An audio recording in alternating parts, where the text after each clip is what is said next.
All right, this is the return of SBC Premier League time. Premier League returns this Friday. And, we do what we're going to do every single year, and that's our Premier League predictions with Isaac and Emran. We're going to go through top 8. We're going to go through our 3 teams that we get relegated and the top scorer and the player of the year. Real quick, before we start off that, though, real quickly, what are y'all most excited looking forward to this Premier League season? A lot of good teams. Like, there's a lot of teams that are going to challenge for the top 4. A lot of teams like Aston Villa, even, they're really strengthening and they can do much better this season. They can give like Aston Villa against even Manchester United. They can give them a run for their money, like a real run. That'll be good. I'm trying to see the new signings, like, for example, for United, Varane, Sancho, and like how some teams do, like the relegation teams that just came back. Like, for example, Norwich and Watford just came back. I want to see how they bounce back, and I want to see the fans because last season was kind of games were kind of boring because like there was no fans and it was just quiet. So yeah, I'm gonna start off first because I get my predictions right, so might as well start off at a high point, then go down. That's why I had Emran last. Just saying, guys. Yeah, because he. Right. Yeah. We'll see who's right at the end of the season. I'm excited to see you guys' predictions. Well, yeah. I still don't know who you have winning the league. So yeah, it's gonna be interesting. Is Chelsea? I feel like all 3 of us are gonna have 3 different. Actually, no. Yeah. Okay. 3 different winners. Okay, yeah, it's Chelsea. All right. Y'all can see everything, right? Yeah. Is it messed up though? No, we can see everything. All right, yeah. So yeah, I have Chelsea winning the league. I have Liverpool finishing second, Man City third. Okay, y'all can read. Man City third, Man United fourth, Tottenham, Arsenal, Leicester City, Villa. I'm just gonna go down and say why I have Chelsea finishing first, because these past 4 or 5 years, Chelsea's biggest problem has been lack of goal scorers. No number 9. We've had some, Timo Werner last year didn't play that well. The year before, Tammy Abraham, good enough to get us into top 4. But like last season, we finished 4th and won the Champions. We won the Champions League. And the person who led the team in goal scoring, is Jorginho, 7. And I think like 5 of them or 6 of them. They might have been all penalties. I think all of them were penalties. Yeah, all of them were penalties, actually. Yeah. So, like, now that we get a guy that with the amount of chances you create, going to get 25 easy. I'm talking about in terms of all competition, 25 easy. Maybe get him in that 30 range. To get that upgrade in goal scoring, think about this. 7. And we're not going to rely on Timo Werner for goals. So I think I also think the fact that we're not going to be relying on Timo Werner for goals is going to it's going to make him more confident. Because like a lot of last year had to do with the fact that he had a lot of expectation. He had to carry this team goal scoring wise. Now when he has Lukaku next to him, he just can do what he does best.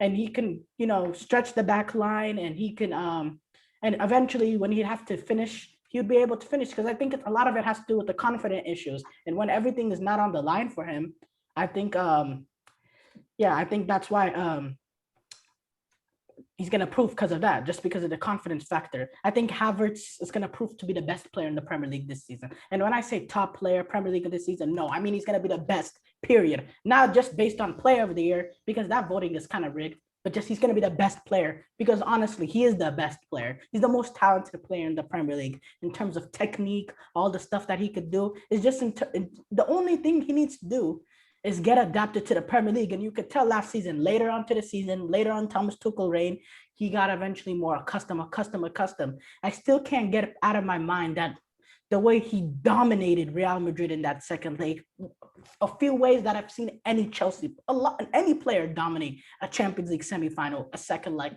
It was just unbelievable. And when you see the guys that we're going to have to bench this season, think about our bench. Compare our bench to the other top 4 teams besides City. We're going to have Christian Pulisic, Hakim Ziyech, Kovacic, potentially, because it's going to be Jorginho and Kante, the 2 pivots.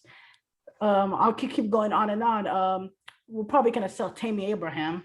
But if we don't, we're gonna have a guy like him on the bench. I could keep going on and on. A bunch of very good players. Marcus Alonso. Oh, he's not that good, but he's still a pretty good backup left back. Just go look at the depth. We could practically make 1.5 teams, and with this long season, I think our depth is going to be the thing that gets us through.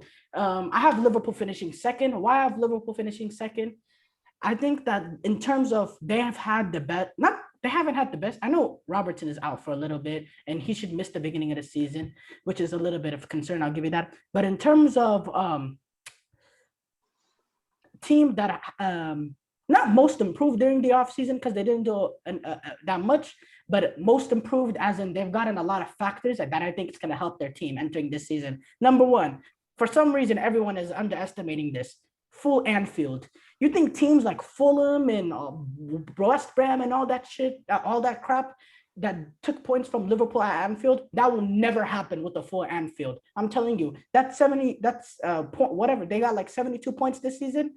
Add at least 8 to that just because of the presence of, in fact, add more, because Anfield is crazy. It is the most dominating. You can argue that about any team, though. No, every team's gonna get their fans back. Do not compare Anfield to Stamford Bridge or Old Trafford or that. Anfield is like the real, that's home territory. People could go, nobody's gonna be scared of Chelsea when they go to Stamford Bridge. Nobody's gonna be scared of City when they go into Etihad. Nobody's gonna be scared of Man United when they go to Old Trafford. That's not true, though. People are scared when they go to Anfield. They don't feel safe. They don't feel safe. Anfield is the biggest, in terms of sports in general, not soccer, not basketball, not football, sports in general. Anfield is the most dangerous place for an opponent to. People feel unsafe when they go into Anfield. The way that it is hard to take points away from them at Anfield. In that, with the full crowd, I do not see it. I do not see them dropping points like they did. Anfield is a different beast. Think about all the memorable nights at Anfield when it goes to those Barcelona 4-0 nights. The Man City, when they destroyed Man City 3-0 at Anfield last year. This year, Man City destroyed Anfield, Liverpool 4-1 at Anfield. Do you think that happens with the full crowd? No way. It's impossible. It's impossible. And also, they also got they also added center back depth. I think Van Dijk and Gomez is a good center half partnership, a very good one. Now you add Konate and Van Dijk. I think they both stay healthy. I think that's the best center half partnership in the world. And I think they help. And I think they make they're gonna help out because Trent Alexander-Arnold had a tough season last season. Well, now he has, instead of having Phillips next to him, now he has Konate. So that's going to help him. I think Trent Alexander-Arnold and Andrew Robertson are going to have more license to join in the attack. And a lot of the problems too last year was the fact that they relied too much on their fullbacks in terms of creativity. Now they have a Thiago. And let's be honest, the first year in the Premier League for a foreigner was always going to be a dead year. Now he's going to, and even he was a guy like Kai Havertz. Later on this season, he adjusted more in the Prem. I think he's going to have a huge bounce out year, same way Kai Havertz is going to have. And I think he's going to dominate this Prem. He's probably not going to start right away, but he's going to get into that team, and he's going to be, because a lot of what Liverpool does has not been creative. Most of their creativity came from the fullbacks. Now they have Thiago, and they have their fullbacks bombing up and down the field like they always do. I think Salah's going to regain form. I don't expect Sadio Mane to be as crap as he was last year. I think he's going to get better, especially with yeah. I get it. Yeah. I thought this Liverpool team. I think Liverpool is going to win the title. But I had Chelsea first because it was kind of a knee-jerk reaction to us signing Lukaku. And I am a fan of Chelsea at the end of the day, so I'm going to be a little bit biased. But yeah, Liverpool is crazy. Man City finishing third. I think this Man City with them signing Grealish, they're so talented. How much more talented can you get, even if you sign Grealish? What is he? I mean, he's going to be a very good player, but like still... I mean, last year, what they finished 84 points. I still didn't think last year they were as strong as what people thought. I just thought they got lucky because of Liverpool's injuries. Really, I really thought that last year they got bailed out because they weren't as strong of a team as people made them out to be. They conceded a lot of goals. They had a lot of bad games that people didn't. When you start off as bad as they started off last year, you never regain form and win a title. But you don't expect them to start that bad, though. It was never as bad. It wasn't even as bad as people thought. They started a week late, so they were always 3 points behind. But still, and they had the game against Chelsea everyone always talked about January. They were this far They were off, but still they like had played 2 9 games points. less. They were like 9 points off the top at a point. That's a They lot. had played 2 games less though. But that's still a lot to recover from. That's still a lot to recover from when you were 9 points less. No. And yeah, but 2 games was no. 2 games less No, played. I don't think it was just 2 games left. They were Yeah, it was. 9 points behind. No, they were at a point, they were 9 points behind. And they were like, it was tough for them. But they definitely had at least one game yeah, they had missing. like 1 or something. They didn't have No, 2. because the game against Chelsea in December, it got canceled due to COVID.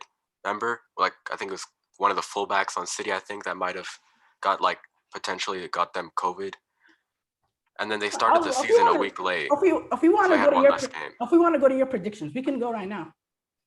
Finish yours up. We'll have Okay, a different so video for mine. and yes, Man City, going on. What was I on? You freaking ruined my. You just finished Man City. Yes, I think that they're gonna have. I still think they're gonna be very, very good. I just think like I don't know how much better you could get, and I don't think they were as good as what people made them out to be. And I think they're gonna struggle to keep the defensive record that they kept last season. I think they're gonna concede more goals because it's kind of hard to have that defensive stability 2 years in a row. I think that teams are going to be able to attack them a little bit better. So yeah, I think Man City is going to finish third. I still think they're going to be very, very good. And yeah, I have Man United finishing fourth, right ahead, barely ahead of Tottenham. And why I have Man United finishing fourth? I just think that they're as bad of a manager I think Ole is. The roster is way too good not to finish top 4. When you consider the players like Sancho, Cavani, Bruno, Maguire, Varane partnership, whenever you're to I think this is probably now, when you consider that whole back 4, I think they're probably the 3rd best defense in the Prem. I think it's a pretty good defense. A lot of years back, you couldn't say that. Now I think they're probably the 3rd best defense in the Prem. 2 fullbacks, pretty good. I still think there's question marks with the right fullback area. Left fullback area, you got a very good fullback, but will he be able to stay healthy 2 years in a row? That remains to be seen. Probably will, but who knows, because he's had injury concerns.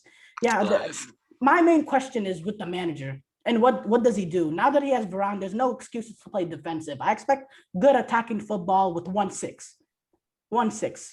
Either Fred or McTominay. Don't think McTominay is a natural 6. Probably going to go with Fred, maybe even Matic if he doesn't trust Fred. But I want to see attacking football from Manchester United. And I want to see, does Ole know what he got? I think Ole is going to get sacked this season. I've made that clear. I think Ole is going to finish 4th, and I don't think he's going to get a trophy this year. They're probably losing the Champions League in the round of 16 or something, and don't think that'll be enough for Man United. Maybe they'll keep him. I don't know. I just think, in my opinion, he should get sacked. I'm not going to say he will get sacked or not, because Man United, the board is, they might just keep him. They just extended him, so who knows what happens. But I think the huge let fall down in Manchester United is the manager. And I think he doesn't have what it takes to compete with Thomas Tuchel, Jurgen Klopp, Pep Guardiola. He's not in their class. And I think that's going to be the difference between Manchester United and those 3 teams. Because when you compare the talent, Chelsea, Liverpool, Man City all have more talent on their team, just top to bottom, in terms of they have more talent. And when you have a huge manager upgrade too in between, it's just hard to say why you think United will finish ahead of those 3. And that's why I think that. And then I have Tottenham finishing 5th. I like Nuno Santos. I think he did a lot with the Wolves team. That's why I have Wolves getting relegated. And yeah, Arsenal play no European football. Leicester, I think I see them going a little bit down the season because I thought the last couple of years were their chance to get top 4. Villa, I like the new signings that they made. And yeah, I think they'll finish 8th. I think that the 3 signings they made improves the team. Even though they lost Grealish, I think this team got better because those 3 players are better than Grealish. I don't even think it's debatable. Those 3 combined is better than Grealish, Ings, Bailey, and and I think they got the goals. They got a playmaker. In Emi Buendia, I think he has some record of most chances ever created in the was it when he was in the Premier Championship, something crazy like that. He's a very good creator. And I also think I still think Leon Bailey has potential to become world class. I'm surprised that he not going to a bigger, maybe Villa's now a big club with the signings they've been. Okay. And then the 3 teams I have getting relegated, Burnley. Yeah, I think this is the year. Last year they were on the line. They haven't made that many good signings. So yeah, I think Wolves, I think the loss of Nuno Espirito Santos is going to be huge, and I mean huge. I think that team was not as good as what it was. And I thought Raul Jimenez's head injury is going to take time for him to get ready. And Crystal Palace didn't make that much moves. And I don't trust Patrick Vieira. He got sacked at Nice and didn't do that well. He doesn't have good CV. Before that, he was a coach in MLS. I don't understand Patrick Vieira being the manager of Crystal Palace, in my opinion. Top scorer, Romelu Lukaku. Yes, Kai Havertz, I think, will be the best player in the Prem and will solidify himself as a top 5 player in the entire world. The entire world. Book it. Book it. Yeah.